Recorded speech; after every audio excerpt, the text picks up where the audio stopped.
This is DW News, live from Berlin. Everyone in Gaza is hungry. The United States says 100% of Gaza's population doesn't have enough food.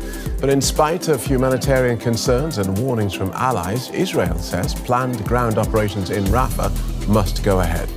Also on the programme, Berlin announces more aid for Ukraine at a conference of Kiev's military backers in Germany, as US Defense Secretary Lloyd Austin warns that Ukraine's survival is in danger. Hong Kong's parliament approves a Beijing-backed national security law that gives the government even greater powers to quash dissent. Heatwaves don't just happen on land, but in the oceans as well, where they're having a devastating impact on marine life like coral. We'll find out why meteorologists have been sounding the alarm.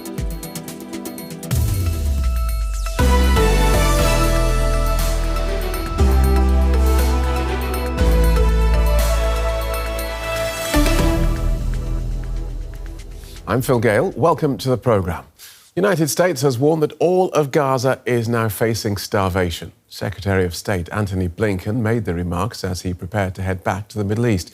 He's due to meet officials in Saudi Arabia and Egypt to try and broker a ceasefire and to increase aid deliveries to Gaza.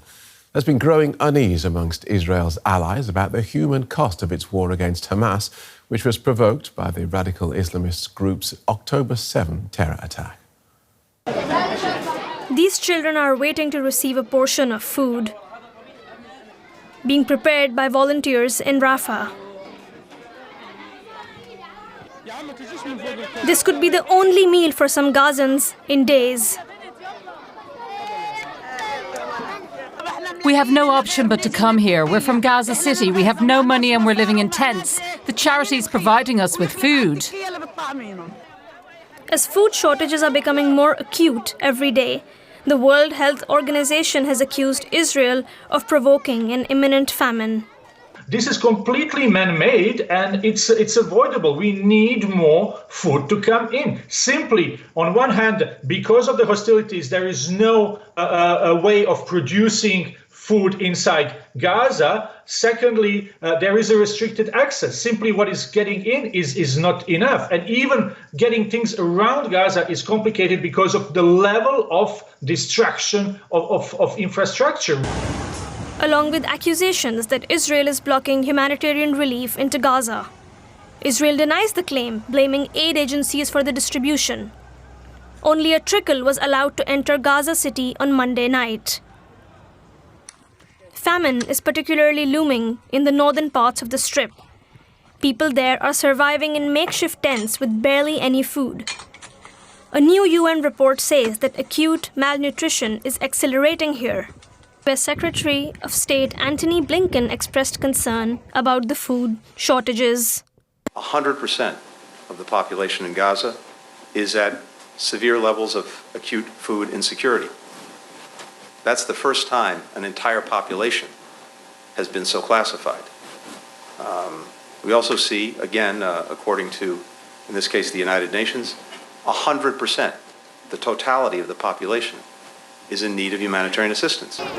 In the midst of mounting calls for an increase in aid, fears of widespread malnutrition across the Strip are rising, as Israel says it is still preparing to launch a ground assault in Rafah in the south.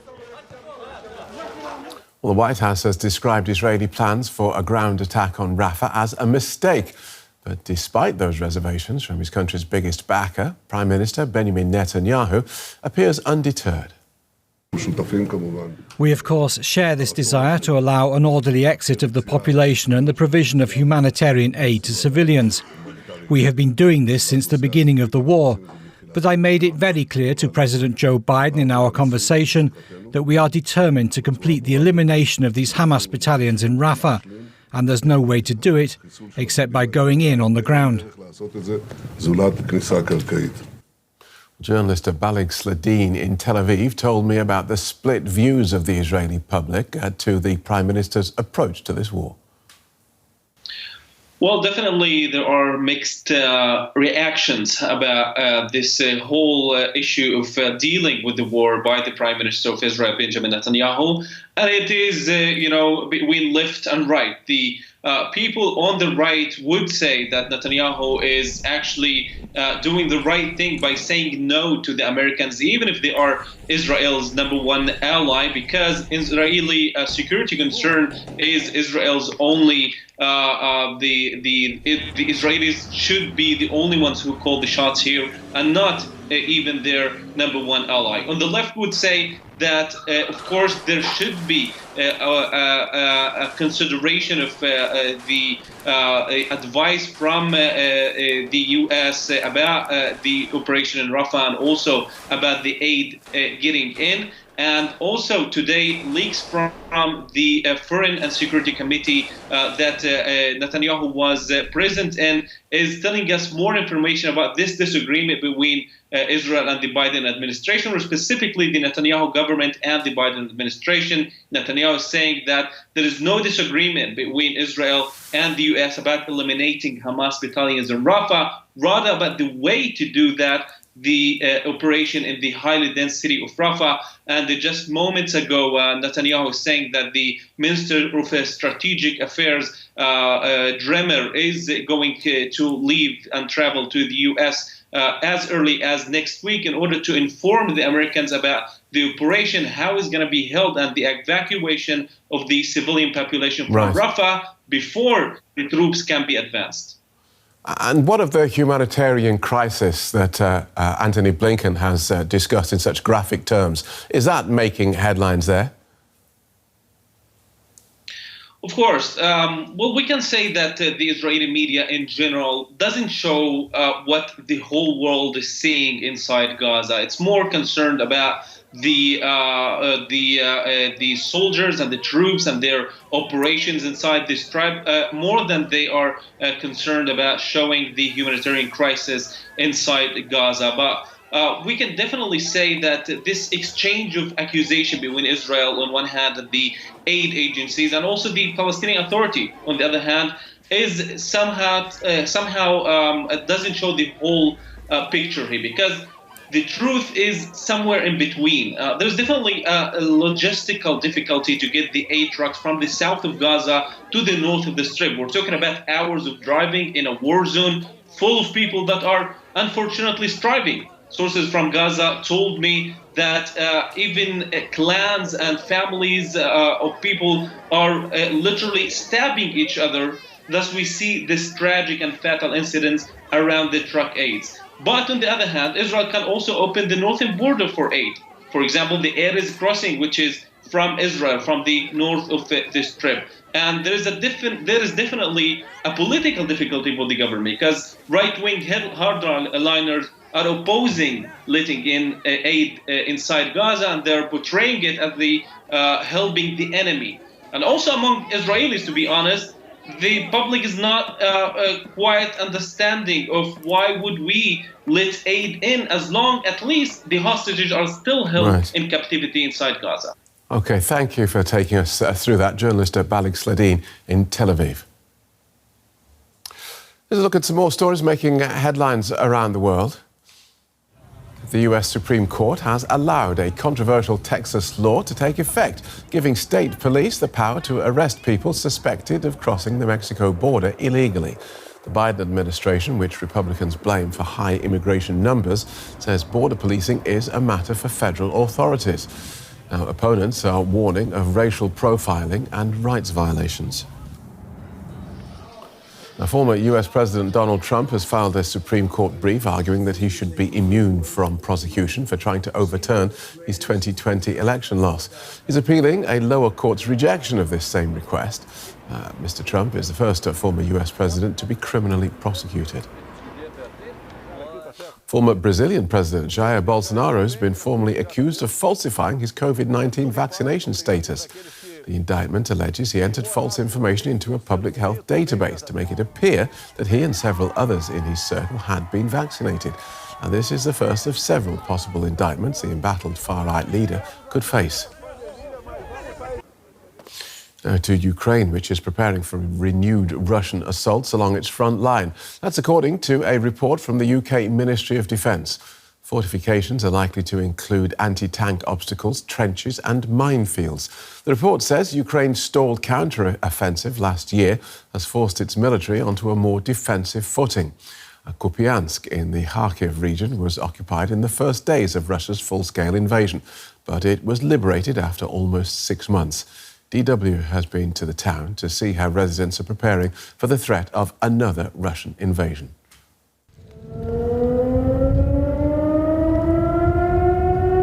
Air raid sirens are part of everyday life for the 3,500 people remaining in Kupiansk. Before Russia's invasion, there were 10 times as many people here. This hospital is the only intact medical facility in the town. But much of it has been destroyed. Only a fifth of the doctors remain and are forced to work in improvised conditions. We have lived through the occupation. We have lived through the deoccupation. We lived in basements, in corridors, on the floor when there was shelling. We didn't leave. We got used to it. Well, as long as there were rockets and mortars, but when the bombing started, we were afraid too. Tatiana believes that the Ukrainian armed forces will hold Kupiansk, but she's ready to leave if the fighting intensifies. She's afraid to live through another occupation. Members of the search and rescue group Roses on the Hand evacuate people from the front. There are more than 60 volunteers in the Roses on the Hand team. They do not receive a salary for their work, and most hold down full-time jobs. They say they are motivated by the desire to help, despite the risk to their lives. We had a big influx in summer and early autumn. Back then, each team would take 150 to 200 people per month. Then there was some kind of decline.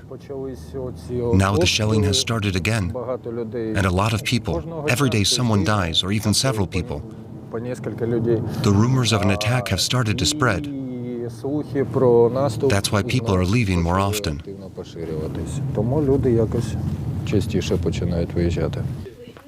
On the outskirts of Kupiansk, Alexander Sizov Nadia.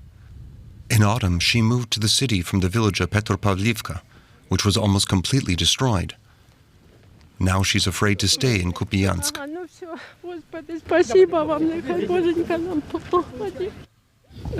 My son said, "Mom, leave. It's going to be hell here." "Oh my God," he said. "There will be a second Avdiivka." I didn't think so. I was thinking, okay, maybe God will take us away. You pray every day. For Nadia and others like her, life in the front line has become too dangerous. They're traveling further from the Russian border in a desperate search for safety as the war drags on. Now, Germany is to provide a further 500 million euros in military aid for Ukraine. Defence Minister Boris Pistorius made the announcement on the sidelines of talks between Ukraine's military backers at the US airbase at Ramstein in Germany. He said the US remains a reliable partner despite the refusal of Congress to pass further Ukraine spending. And US Defence Secretary Lloyd Austin promised his country's continued backing. Ukraine won't back down, and neither will the United States. So our message today is clear. The United States will not let Ukraine fail. This coalition will not let Ukraine fail, and the free world will not let Ukraine fail. Well, how much can Ukraine and indeed Europe rely on Lloyd Austin's warm words, given the partisan politics in Congress and a potential Trump presidency? I asked Rachel Rizzo, who's from the Atlantic Council's Europe Centre. Well, I think it's become increasingly difficult for U.S. leaders to go to Europe, to go to major organizations like NATO or convenings like the Munich Security Conference or the Ukraine Defense Contact Group with the message that the U.S. is still committed to supporting Ukraine for as long as it takes, because I think that sort of flies in the face of the reality of what's happening on Capitol Hill, which is that this $60 billion package, this Ukraine supplemental funding, has been stalled for months. And it's true that this is sort of a small coterie of very loud and boisterous right-wing Republicans that are holding this up, but it still is holding it up. And meanwhile, Ukraine is continuing to fight, and it's really hard for the Europeans to come to the level of support that the U.S. is able to provide. So it sounds like you regard this blockage in Congress as more than just business being done. This is more serious than just the usual Washington politicking. I think so. And I think the problem that has happened is that Ukraine has become very highly politicized in U.S. political circles. You know, there's a lot of people on the right wing of the Republican Party that say, wait a minute, we can't secure our southern border. This is an overstatement, obviously, but they say the U.S. can't secure its southern border. So why are we spending money, sending military equipment to support Ukraine instead of focusing on what we need to do at home? So the hope is that the more center-right portion of the Republican Party will be able to eventually pull this more right-wing faction along. But again, it has been months at this point. It's been since December that Ukraine has gotten military equipment from the U.S. We were able to find, $300 million in procurement savings this past week to send to them. But it's on the fence, and this isn't a sustainable solution. This aid bill does need to get passed, and the hope is that it will sometime soon. Right. That was going to be my next question. You think that this will get resolved, or as we approach an election, is it going to end up just being tied up in this year's election campaigning? Well, this is the difficult part of this whole thing, is that the longer this goes on, the closer that we get to November and the harder it becomes to push this pro-Ukraine message. Speaker of the House, Mike Johnson, has said he'll find a way to get this through. But of course, he's sort of stymied, sort of held hostage a little bit by this group of right-wing Republicans in the House, in Congress. Other Republican leaders in Congress, on the Senate and the House, said that we need to get this passed. So the hope is that it will indeed get done, but we've been saying for months it will eventually get done. And right now it's sort of difficult to tell when exactly that will happen. So we're listening to leaders, and they're saying that it should come at some point. The question is when, and what happens in between now and then on the battlefield in Ukraine. That's the most important thing to keep in mind. Indeed. Thank you so much for joining us, Rachel Rizzo from the Atlantic Council. The UN's top human rights official has expressed concern after Hong Kong lawmakers approved a controversial new national security law. The legislation is an extension of a law passed in 2020 and gives the government greater powers to suppress dissent. It mirrors laws in mainland China. It was the demand of China's communist government in Beijing, which has been increasingly asserting its authority over the territory. A former Hong Kong lawmaker and activist, Nathan Law, is now in exile in London and told DW what this change would mean. This law is another patch of national security law after the implementation of the first round of it in 2020. It really targets foreign nationals in Hong Kong, foreign organizations operating in Hong Kong, and also Hong Kong organizations overseas. And it also poses a lot of threat to journalists and other civil society stakeholders because, for example, in the article of theft to state secrets, it doesn't define clearly what these state secrets are. And investigative journalists could fall into this legal trap easily if they discover anything that the government wants to hide. So in general, it is another set of laws that allows the government to crack down the civil society and it increases the power for the government, for example, to arbitrarily arrest people, to break into people's home without a warrant, and also really strengthen the penalties of numerous different charges. It's former Hong Kong lawmaker and activist Nathan Law. We'll take a look at some more stories making headlines across the world. We'll start here in Germany, where media are reporting that the country has issued an entry ban against the Austrian far-right extremist Martin Sellner. Martin Sellner gave a keynote speech at a meeting last year of far-right groups in Germany, which laid out plans for the mass deportation of foreigners. It sparked large-scale demonstrations against right-wing extremism. French Prime Minister Emmanuel Macron has told residents of the southern city of Marseille that he remains committed to cleaning up the city's drug problem. He was speaking after reviewing the progress made by an ongoing police operation which is trying to tackle drug trafficking and criminal networks in the city. Iran's northern Kurdistan region has been hit by flooding after days of heavy rain.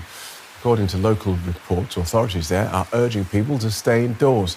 The region around Dohuk city has been hardest hit, with at least 2 fatalities reported.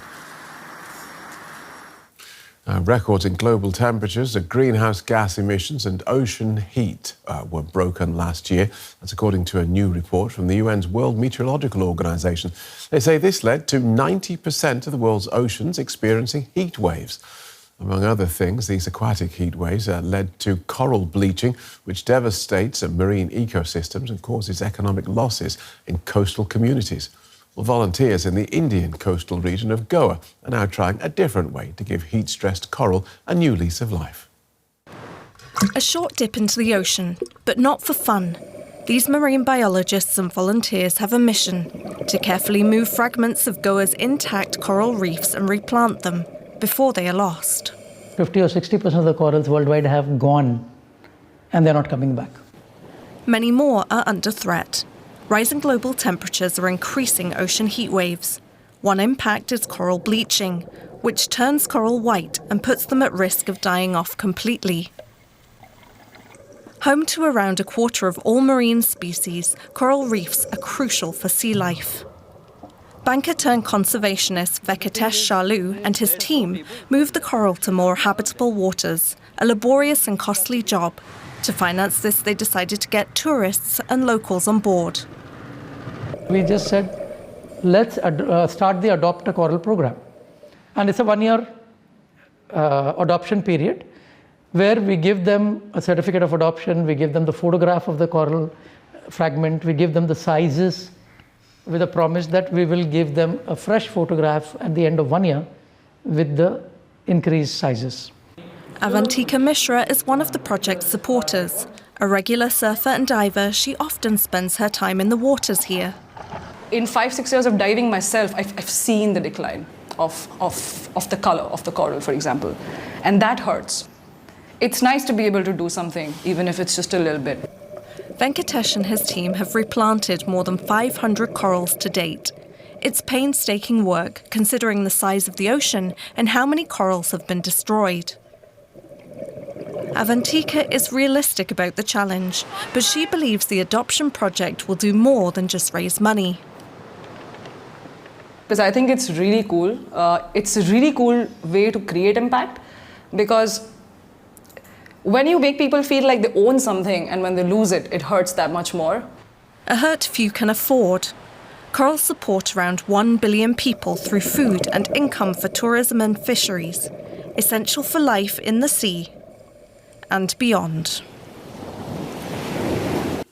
Well, Henna Hondel is a delegate to the UN Climate Change Conferences and a climate and policy researcher at Stanford University in the USA.